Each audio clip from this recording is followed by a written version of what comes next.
Criticism is mounting on the Queensland Premier Palaszczuk following her decision to allow 400 AFL players and officials from Victoria into the state. Today we hear a news story of a grandmother of 7 who is recovering from brain surgery, who asked to be quarantined at home and to self-isolate and to recover at her home in Queensland, yet she's been forced into hotel quarantine while the football officials can go and sit by the pool bar in Queensland. That's just not on. It seems to be double standards. You are spot on, Josh Frydenberg. Let's bring you my panel now. Sky News host of Across Australia, Peter Gleeson from Brisbane, and Radio 2GB broadcaster, Sky News host Chris Smith from Sydney. I'll start with you, Gleeson. The Treasurer there was talking about Jane Brown. She was on the show. She's been on 4BC. She was with us last week, obviously. Now, she's a local Queenslander. She wasn't allowed to convalesce in her own home. She's hardly going to go to a nightclub. I mean, she just had serious brain surgery. She's had to pay thousands of dollars to go to a hotel. But not so the AFL. This has got to be all about the election campaign, surely. Oh, it's extraordinary, the politicking that's going on here in Queensland. And the Premier has set the bar very high when it comes to opening the border with New South Wales. You've got to have a month. 1 month of zero community transmissions in New South Wales. So it's very clear that we're going to go into the October 31 election with the borders with New South Wales closed. The inconsistencies around exemptions, the way in which, as the Treasurer said, Josh Frydenberg, some people are being singled out for special attention, you know, AFL players, AFL officials, and then you've got all these really serious medical exemptions that are required. Some people not even applying to get an exemption because doctors are saying it's all too hard.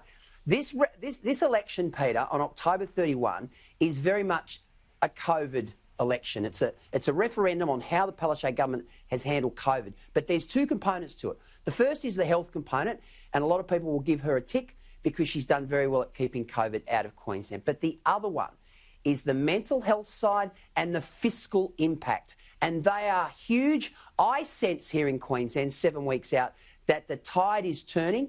The recalcitrance being displayed by her, Dr Jeanette Young and Stephen Miles, the Health Minister, is palpable. And it's not going down very well here at the moment. So she's put all her eggs in the COVID basket, and I think it's going to come back and bite her on the bum.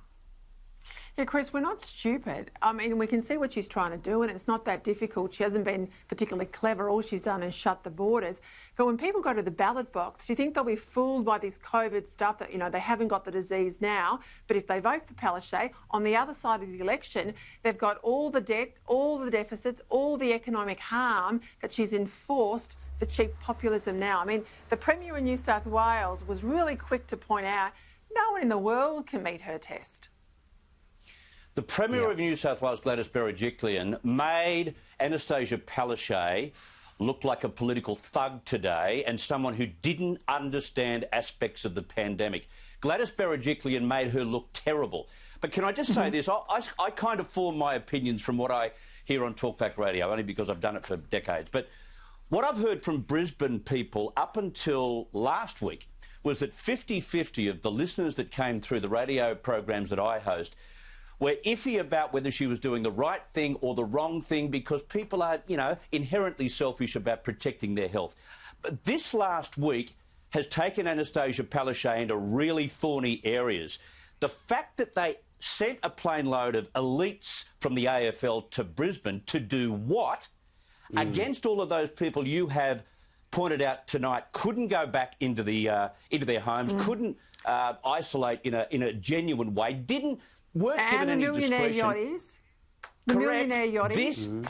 This has angered people profusely. I'm not hearing anyone in Brisbane ring talkback lines supporting her at the moment.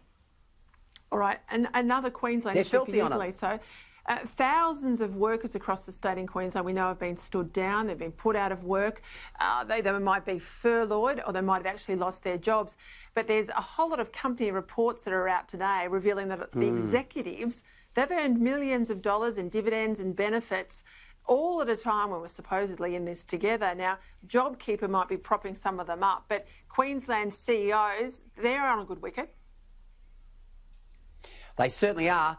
And I'll tell you what, it's created a lot of drama because the letters to the editor page here at the Courier Mail has been inundated with people very angry at what's going on here. And I think in this particular period, this period of pandemic pain, everyone has to experience some form of sanction, and we're seeing a lot of these guys not actually taking that poison pill, whereas JobKeeper is keeping the economy going here in Queensland, and that indeed is one of the reasons I think that the Prime Minister is so upset with the Premier here at the moment, and that is that federal money is propping up the economy here in Queensland, and yet she's being so recalcitrant on the borders. But just going back to that issue around bonuses, look, that's gone down like a lead balloon, because we're talking about, you know, tens, hundreds of thousands of dollars in bonuses being doled out to people who already earn, you know, very, very good money. Big money, big money.